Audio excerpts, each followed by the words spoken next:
Salut tout le monde, j'espère que vous allez bien. Je vous retrouve aujourd'hui pour qu'on discute un petit peu d'un jeu que vous connaissez forcément. Ça fait bien 4-5 ans qu'il est implanté dans le gaming avec des milliers de joueurs tous les jours. Je vais bien sûr vous parler de Fortnite.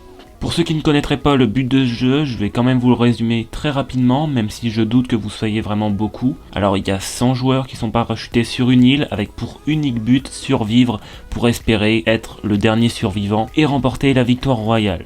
C'est un Battle Royale, donc le but est de tuer ses adversaires.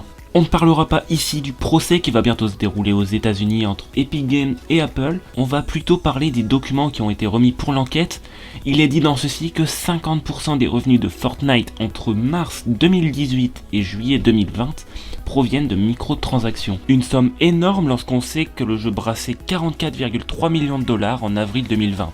D'après un célèbre site américain, ce serait la version PS4 qui rapporterait le plus avec 46% des sommes totales, ce qui est quand même quelque chose de très colossal. L'Xbox One arrive en deuxième position avec 27%, ensuite c'est la version iOS qui est au cœur du conflit, qui ne rapporte quasiment rien avec seulement 7% des revenus total, et les 18% restants proviennent des versions Switch, Android et PC.